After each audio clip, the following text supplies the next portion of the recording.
Mr. Deputy Chairman, sir, I am grateful to the honorable members, beginning with the leader of the opposition and ending with the leader of the House, who have participated in this important debate. What provoked this debate was an article in a magazine, followed by an article in a newspaper.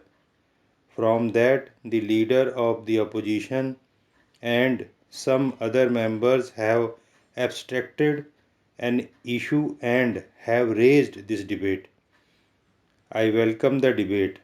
In fact, my desire is that the debate should have been kept at that abstract level on the issues involved rather than get bogged down into the facts relating to a particular case or a particular person or a particular occasion.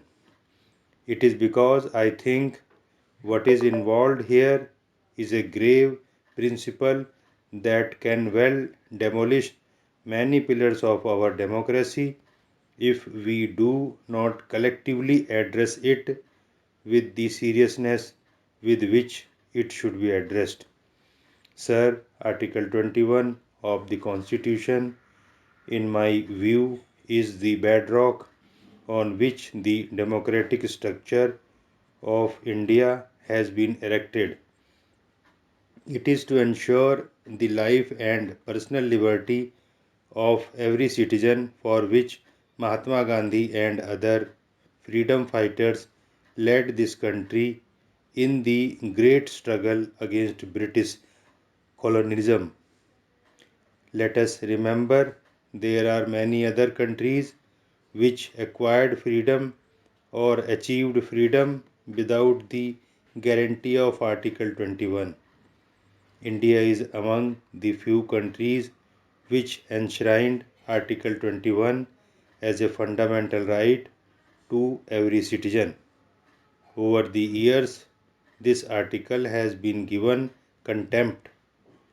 In fact, the law that was declared then was that liberty can be deprived as long as it is a procedure established by law. But today, that procedure must be a reasonable procedure.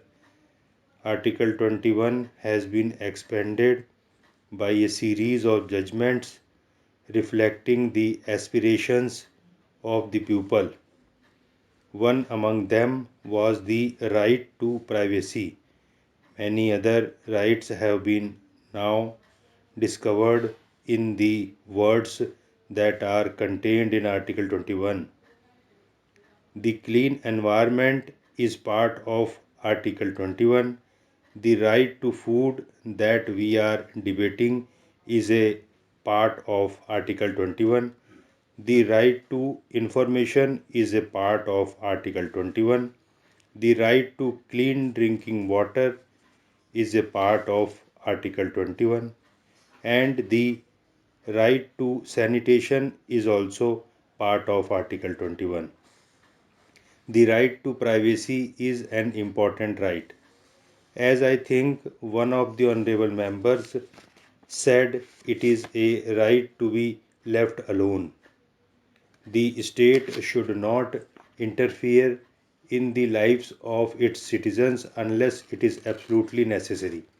So, although the Indian Telegraph Act 1885 is an old act, I do not think we need to rubbish this act because it is of 1885 vintage. The Indian Penal Code is older than this act, but we do not rubbish the Indian Penal Code. The Indian Evidence Act is older than this act. We do not rubbish the Indian Evidence Act.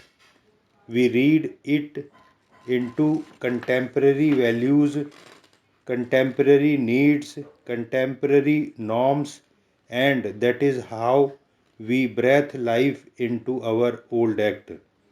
Now, the Supreme Court, in the one of its judgments to which the leader of the opposition set out the principles that should be observed before a government invokes the power to intercept telephone conversations, what are otherwise termed as private conversation. Let me make it very clear, the government totally supports and underscores the principle laid down in section 5.2, and it will be our endeavor to ensure that the procedure safeguard submitted by the Supreme Court and we have incorporated in rules made in 2007 are further strengthened. In fact, it will be our endeavor to add to the rules already made under Section 7 in order to strengthen the safeguards embodied in Section 5, subsection 2. So, rules were made in 2007 under Section 7. If those rules are inadequate and we not kept pace with the changing technology, we will amend those rules, we will add to those rules, we will bring in more procedural safeguards to take care of advanced technology. Let there be no doubt in anyone's mind that this government is committed to the right to privacy and the right to liberty. Having said that, let us not understate the grave threats that this country faces. We have the threat of terrorism, cross border terrorism, we have cybercrime. Our adversaries or those who do not have the interest of this country at heart are equally adept in employing technology. If they are adept in employing technology, the state should be equally adept in mastering the technology in order to be able to counter it. Intelligence gathering is an important part of any government's functioning. No government can function without gathering intelligence. There are many kinds of intelligence, one of which is well known, and that is the human intelligence. Another is signal intelligence, and gathering signal intelligence is a part of the duties of government.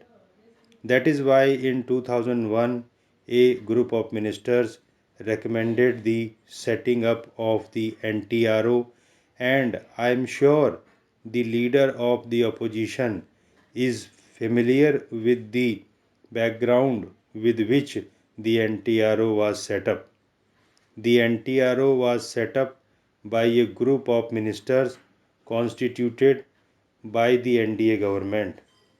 The recommendation of the group of ministers was accepted by the cabinet of the NDA government, and the NTRO itself was notified on the 15th of April 2004 when the NDA government was in office. So the NTRO is not an invention of the UPA government. The NTRO was in place when the UPA government assumed office, and for whatever reason, the NTRO was placed not under any ministry. The NTRO was placed under the National Security Advisor who reports to the Prime Minister. I think it has become necessary to review the position. I have had a word with the Prime Minister. The government is examining whether the NTRO should now be placed under a ministry so that a minister will be accountable to Parliament for the functioning of the NTRO. The NTRO itself has no authority to gather intelligence. The NTRO is a facilitating organization. The NTRO is a technical organization. The right to gather intelligence is vested in specified agencies listed in the Supreme Court judgment and referred to by the Honorable Leader of the Opposition.